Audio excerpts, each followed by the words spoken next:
క్రైస్తలార్ట్ పరిశుద్ధుడు మన రక్షకుడు యేసయ్య శక్తి కలిగిన నామమున ఈ రోజున దేవుని ఉపవాస వాక్య ధ్యానమునకు దేవుని యొక్క నీతి కోసం తప్పించిపోయే ప్రతి ఒక్కరికి కూడా దేవుని పేరట వందనాలు. ఎందుకు ఇలాగ చెప్పానంటే ఈరోజు కొంచెం డిఫరెంట్గా ఈరోజు మన వాక్య ధ్యానము దేవుని నీతి గురించి. మనం కలిగినటువంటి నీతి దేవుని నీతిని కలిగి ఉంటే మనకి దేవుని రాజ్యము చెందుతుందంట. లేఖనాల్లో నుంచి ధ్యానించుకుందాం.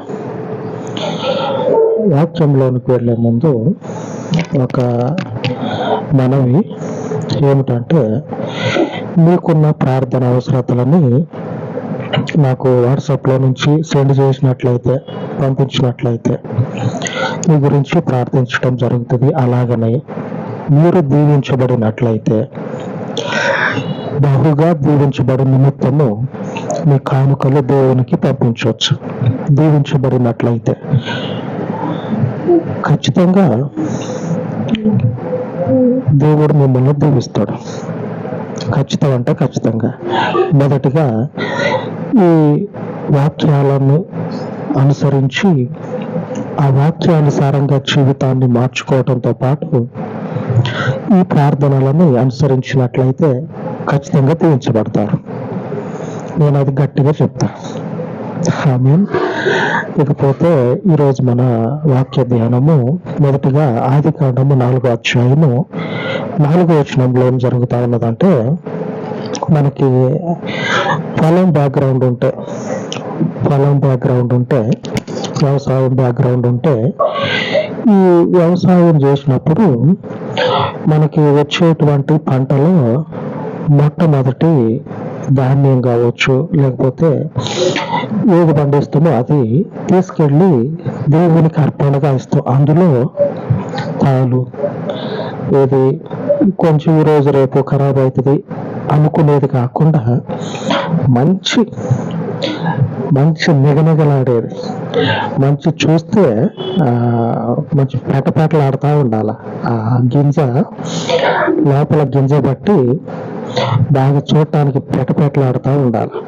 అంత మంచిదాన్ని హేబేలు ఏం చేస్తాడంటే దేవుని దగ్గరికి తీసుకెళ్తాడు. గొర్రెలు మేపుకుంటా ఉన్నాడు. ఆదాము కొడుకులైనటువంటి ఒకరు హేబేలు, ఇంకొకరేమో కయీను. ఈ హేబేలు ఏం చేస్తాడంటే మేపుకునేటువంటి మందలో దేవుడు ఆశీర్వదించి ఆ మంద చూలు కట్టి గొర్రెలను ఈనితే అందులో మంచిదాన్ని దేవునికి అర్పణగా తీసుకొని పోతాడు. దేవునికి బలిద్దామని చెప్పినని దేవునికి ఎత్తామని తీసుకొని పోతాడు. మంచిదాన్ని తీసుకొని పోయి దేవుడు ఉబ్బిపోతాడు. దేవుని సన్నిధికి తీసుకొని వచ్చినటువంటి అర్పణను బట్టి ఉబ్బిపోయి, అబ్బా ఈ హేబేలు ఎంత మంచోడో ఎంత మొనగాడో, ఈ కుళ్ళి ఏదంటే రేపు మాకు అయితే తీసేస్తావు ఎందుకు ఇది అని చెప్పానని ఇట్లాంటివి కాకుండా నేను కూడా సండే రోజు కానుకలు వేసేటప్పుడు నేను ఏమని చెప్తా అంటే, మీకు జీతం వస్తుంది కదా, జీతం వచ్చినప్పుడు ఆ జీతంలో మంచిగా అప్పుడే ప్రింట్ చేసుకొని వచ్చిన నోటు ఎట్లా ఉంటుందో పెటపెటలాడతా అలాంటి నోటు తీసి పక్కకు పెట్టండి. ఆ నోటే దేవుని సన్నిధిలో కానుకేయండి. అలాగనే మీరు ఇచ్చే దశ భాగాలు కూడా అటువంటి నోట్లనే ఇవ్వండి అని చెప్పా కూడా అలాగనే ఇస్తారు. ఇచ్చేటువంటి వాళ్ళు కూడా అలాగనే ఇస్తారు. ఎందుకు ఇలాగ చెప్పానంటే, నేను మొదట్లో సంఘానికి పోయినప్పుడు సేవకుడు ఏం చేసేటోడు అంటే, ఆ వచ్చినటువంటి కానుకలు లెక్క పెడతా ఉన్నప్పుడు, అయ్యా గొప్ప వాళ్ళు ఎవరున్నారో ఏమో కానుకలు ఏమంటే వేశారు, కానీ ఒక్కొక్క కానుక అంటే ఆ నోటు తీసి చూస్తే ఆ నోట్లో మన దేశ పటం కనపడుతుంది. భారతదేశం పటం ఉంటుంది కదా, మ్యాప్. ఆ మ్యాప్ కనపడుతుంది ఆ నోటు రంధ్రంలో నుంచి అని చెప్తా ఉంటే కొంతమంది నవ్వుకునేటోళ్ళు నవ్వుకుంటారు, కొంతమంది బాధపడేటోళ్ళు బాధపడుకుంటా ఉంటారు. నేను అప్పుడు పోయినప్పుడు కూడా విని తర్వాత దేవుడు నాకు ఈ బాధ్యత అప్పచెప్పిన తర్వాత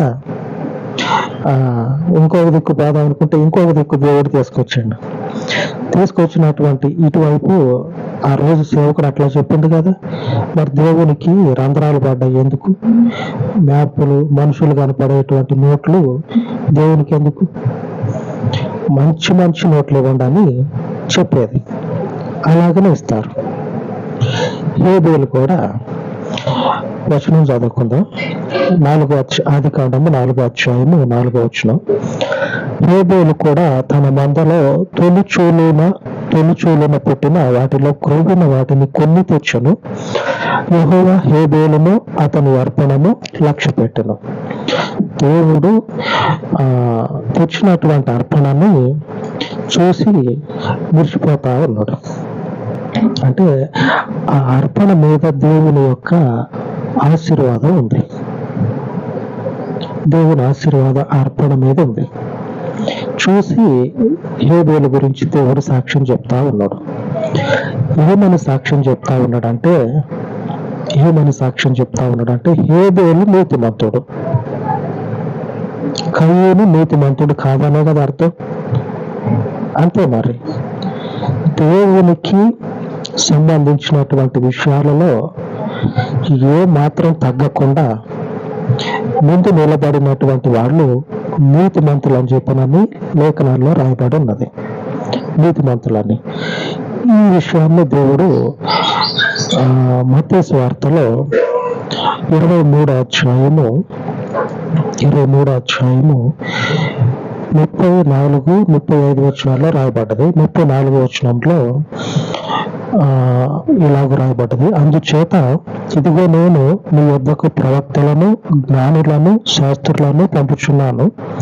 మీరు వారిలో కొందరిని చంపి సిలువ వేయుదురు, కొందరిని మీ సమాజ మందిరములలో కొరడాలతో కొట్టి పట్టణము నుండి పట్టణమునకు తరుముదురు. ఎందుకు వీళ్ళకి ఈ రీతిగా చేస్తా ఉన్నారంటే, కయ్యూను కూడా హేబేలు తెచ్చినటువంటి అర్పణను బట్టి హేబేలు మీద మ్యాప్ గీసి పెడతాడు. ఈయనకి స్పాట్ ఎప్పుడు పెడదామా అని. కయ్యూను సంతోషపడాల్సినటువంటి విషయం కాదు. దేవుని నీతిని పట్టుకున్నందుకు అన్న ఏం చేస్తాడంటే తమ్ముని మీద విషపు చూపు నిలిపి చంపేస్తాడు. వీళ్ళు ఎప్పుడు చంపుదామా, ఎప్పుడు దొరుకుతురా అని. దేవుని నీతిని పట్టుకున్నటువంటి హేబేలుకి దక్కిన ప్రతిఫలం. ఈరోజు మనము దేవుని నీతిని పట్టుకున్నాం. ప్రతిఫలంగా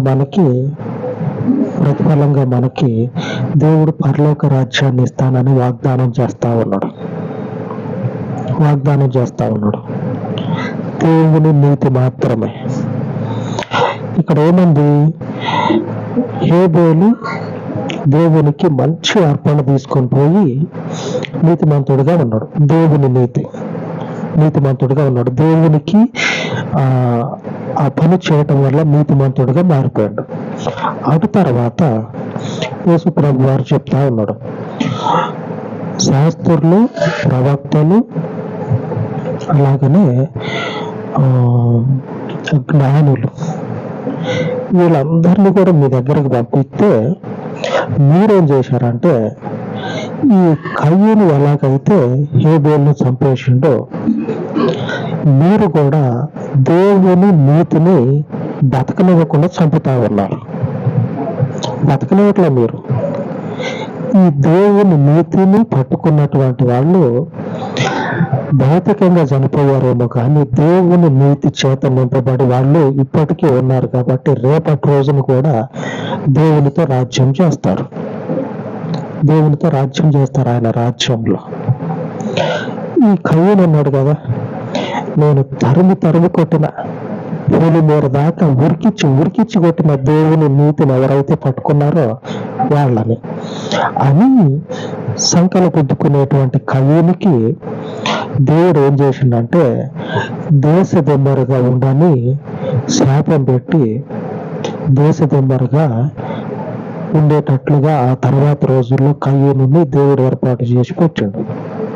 నేను అనుకుంటా అప్పుడప్పుడు ఇప్పుడు కూడా ఒక నివాసం అనేది స్థిరంగా లేకుండా ఇలాగ దేశ తిమ్మరులుగా ఉంటారు చూడండి, వాళ్ళు ఈ కయ్యూను సంతానం అయి ఉంటారేమో అనేటువంటి ఆలోచన నాకు అప్పుడప్పుడు వస్తుంది.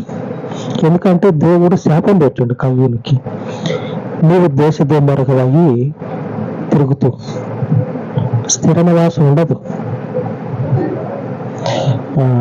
పొట్ట చేత పట్టుకొని కొంతమంది పట్టణాలకు పోతారు కదా, ఆ సొంత ఊరికి వచ్చి ఇల్లు కట్టుకొని ఉండేదాకా వాళ్ళ ప్రాణం అంతా ఆ ఊర్లో ఉన్నటువంటి ఆ కొద్ది స్థలం మీదే ఉంటది. ఆ కొద్ది స్థలంలో ఇప్పుడు ఇల్లు కట్టుకుందామా అనే ఉంటది సొంత ఇంటికి పోయేదాకా. ఈ కయ్యూనికి సొంత ఇల్లు అనేది లేదు. దేశ తిమ్మరుగా ఉండు అని చెప్పానని దేవుడు శపించుండు. ఎంత బాధ ఉండాలి కయ్యూనికి. నేను తరిమి కొట్టిన మా ఊళ్ళని స్వార్థ చెప్పడానికి వచ్చిన వాళ్ళు తరిమి కొట్టిన ఊరు పోలిమేరల దాకా ఉరికిచ్చి కొట్టినా అని చెప్పినని సంకలు గుద్దుకునేటువంటి వాళ్ళకి ఇవే శాపాలు కలుగుతాయి. దేవుని నీతి మనుషుని నీతిలాగా ఈ రోజు రేపు ఉండదు.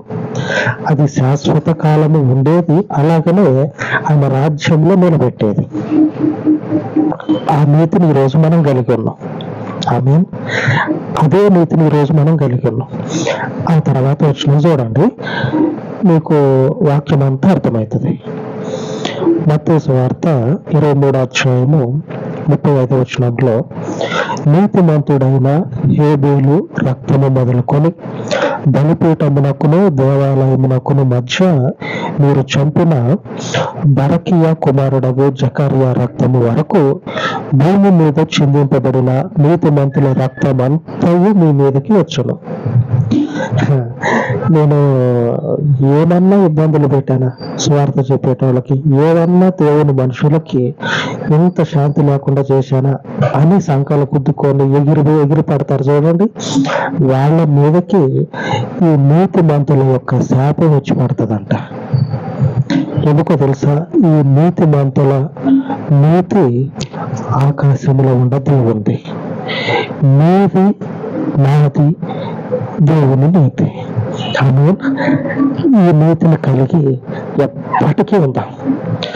మన మీద ఉన్న ఈ నీతి ఆయన శత్రువులకి, మన శత్రువులు కాదు, ఆయన శత్రువులకి, సువార్తకు అడ్డుగా ఉండి, సేవకునికి అడ్డుగా ఉండి, దేవుని బిడ్డలకు అడ్డుగా ఉండేటువంటి వాళ్ళు ఎవరైతే ఉంటారో వాళ్ళు మన శత్రువులు కాదు, దేవుని శత్రువులు.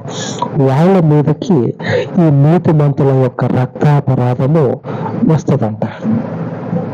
ఈ నీతి మంతులు కలిగినటువంటి నీతి ఎవరిదంటే సాక్షాత్తు పరలోకంలో ఉన్న దేవుడి. మనుష్యుని యొక్క మార్గాన్ని ఇటు అటు తిప్పగలిగేటువంటి మహాదేవుంది. ఆ నీతిని ఈరోజు మీరు నేను ఇక్కడి నుంచి పొందుకున్నాం. మన క్రీస్తు ద్వారా మనకు కలిగింది. ఈరోజు దేవుడు మనకి ఏమని చేస్తూ ఉన్నాడంటే ఆ నీతి గురించి మనకు చేసే వాగ్దానం ఈరోజు ఏంటంటే ఆ నీతి గురించి.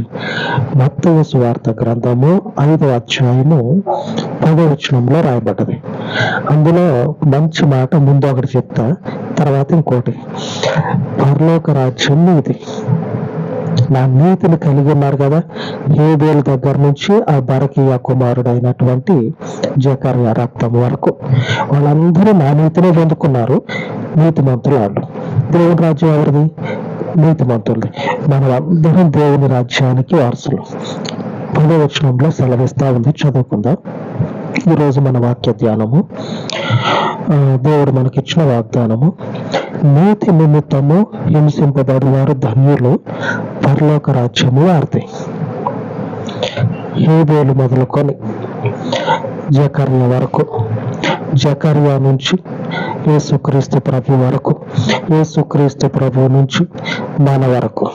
ఆమె ఎంతగా దేవుని నీతి కోసం హింసింపబడుతూ ఉన్నామో, ఈ హింసింపబడేంత బలము మనకు అక్కడ అనుగ్రహించబడుతుంది. ఎంతగా మనము హింసించబడుతున్నామో ఆ హింసలో నుంచి మనకి నీతి అనేది హెచ్చించబడుతుంది కదా, బలం కలుగుతుంది.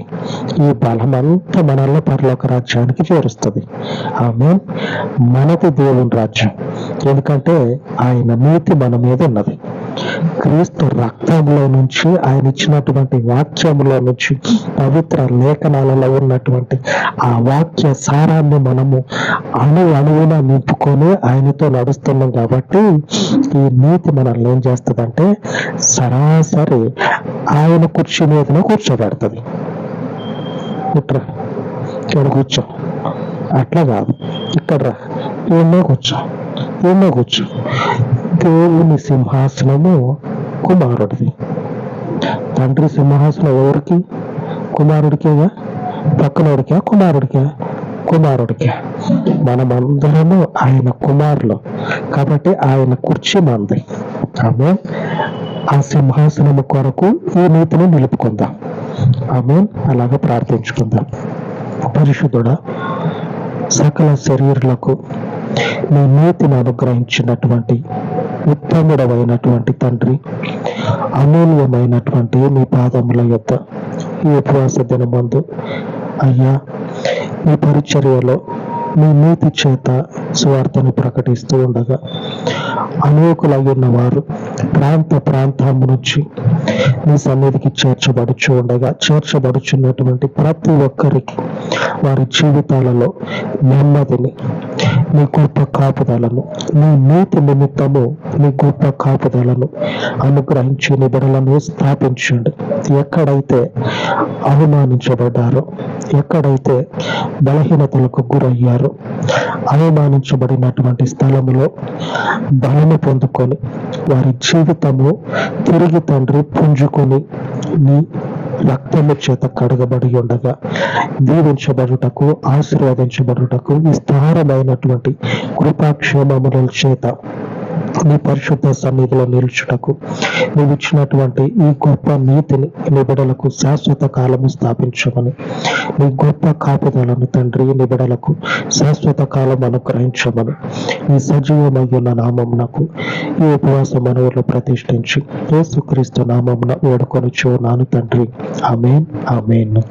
మన దేవుని కృప నిత్యము మనకు తోడయ్యుండును గాక. ఆమేన్, ఆమేన్.